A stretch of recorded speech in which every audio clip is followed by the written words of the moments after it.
This is basically my project that I did with my students here in Japan, and it focuses on promoting autonomous learning and intercultural awareness amongst Japanese students. Basically, here in Japan, autonomous learning is considered an important 21st century skill. And in the field of foreign language education, it's become an ideal platform for developing autonomous learning. So tandem learning and the interactive nature of tandem learning, we believe provides learners with opportunities to develop this autonomous learning. So we decided to do a study by conducting on this Facebook project. Just to give you a bit of background on what autonomous learning is, it's in the literature. The term learner autonomy includes concepts from various perspectives, and it has been interpreted in many ways. The Holleck's seminal report defined autonomy as the ability to take charge of one's own learning, which has been widely accepted in the literature. And Little took a different approach where he defined autonomous learning as the capacity for detachment, critical reflection, decision-making, and independent action. Despite the fact that there are various notions that have evolved over the years of what learner autonomy is, its interpretations, classifications, and approaches, there are three perspectives that have been derived, and they are psychological, sociocultural, and political perspectives. Psychological perspective basically focuses on the personal attributes of the learners, which is often cognitive and behavioral, such as their beliefs, their awareness, their perception, and the reflection on learning. And the behavioral aspects relates to learning techniques and strategies. The socio-cultural perspective values the interaction between learners and the environment, and the interaction with people and resources that support this learning being provided in the space and where the learner is located. And finally, the political perspective of autonomy focuses on learners' ideologies, such as gaining access to learning resources and taking control of the learning environment. So autonomous learning through tandem learning. What is tandem learning? Tandem learning is basically two learners complementary with learner language 1 and language 2 combinations. They become a tandem pair. And for example, a Japanese learner of English may be combined with an Australian learner of Japanese. They will then learn from each other, alternating between the role of learner 2 and learner 1 expert, which is like becoming a tutor and a tutee. And they can do this either face-to-face or by asynchronous or synchronous means, such as emails, social networking applications, or video conferencing. In this study, we decided to do it asynchronously through Facebook. So the two main principles of learner autonomy the two main principles of tandem learning are learner autonomy and reciprocity. Learner autonomy in tandem learning is when a learner takes responsibility for their own as well as their partner's learning. So they form a collaborative partnership. Reciprocity refers to where each learner has to support their partner, and they provide support as much as they would like to receive language support. So this Facebook project, the initiatives came from the need to provide our language students with more authentic interaction in the target language. And there are two instructors from university in Australia and Japan that informally made an agreement to collaborate and design a project where their students could actually engage and use the target language together. So there is, as I said, there were two sets of learners. There are English learners here in Japan and Japanese learners in Australia. And they interacted via Facebook asynchronously over a period of 6 weeks. They interacted on 9 topics, about arts, books, food, fashion, manga and anime, films, music, travel, and video games. And we created Tandem Pairs. So a learner from Japan and a learner in Australia became a pair, and they then chose a topic. And what they had to do was basically post together and comment on other groups' posts. So they're providing language support by putting up posts on Facebook and commenting on others' posts on Facebook. There were already 44 Japanese language learners altogether, and their level was about an intermediate.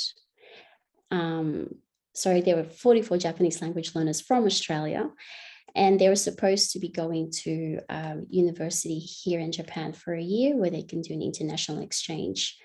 There were also 44 English language learners here in Japan who participated in the project. So overall, 44 in Australia and 44 in Japan made Tandem Pairs. Now, we collected data, and out of the 44 participants here in Japan, we only collected up to 36 surveys.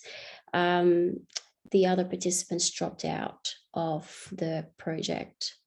The project was completely voluntary, and we only surveyed the Japanese learner groups to see whether autonomous learning was developed throughout the Facebook project.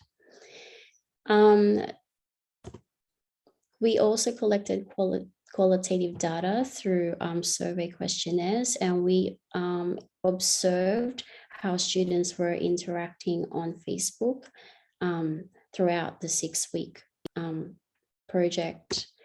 So here are the findings from the quantitative data. It showed, basically the findings showed that we looked into how often students looked at their Facebook groups.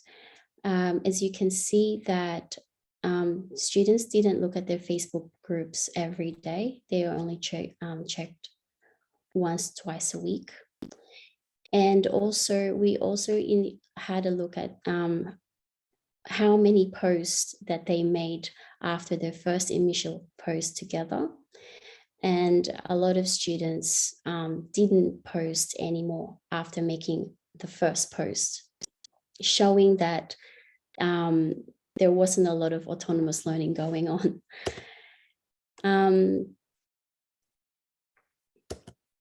Let's see. Okay, another findings from quantitative data is we asked them how often they'd ask their instructors for help and what their help was about. And the majority of the students answered that there was technological issues, and that's the time when they asked for instructor help. There were some students that asked for help in regards to the project and to discuss about their Australian language partners relationship.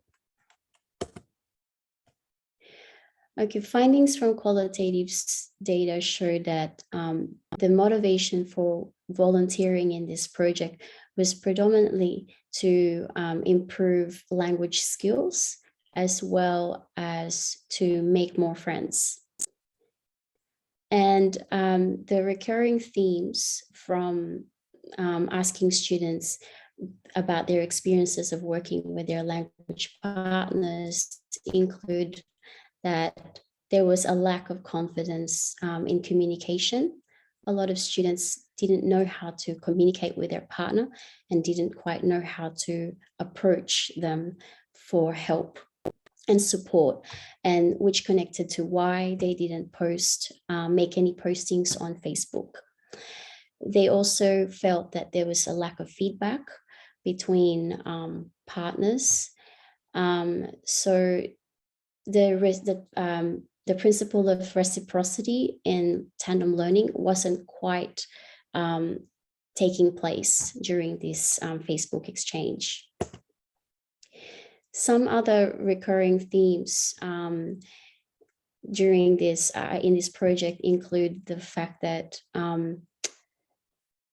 although students found the project quite interesting and informative, they found a lot of issues in regards to technology, and they felt that there was a lack of preparation and structure in the way that the tasks were designed. Some students also said that there's a lack of interaction because they preferred to be able to see their language partner face to face. So the asynchronous interaction didn't quite fit the students, or wasn't quite suitable to the students' language learning needs. They said finally, most of the students also wanted to have a chance to redo the project so that they could improve their performance better for next time.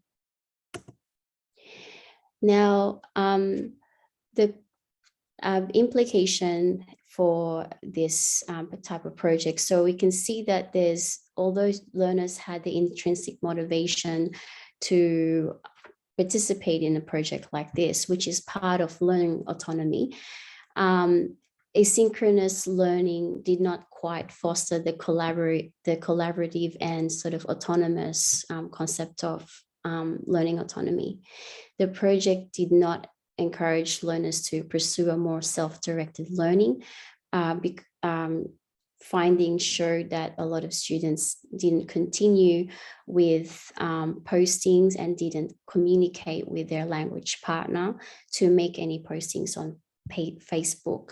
So the implications for the study, that if anybody would like to implement such a project, they need to ensure that the tasks are designed to suit the nature of the students.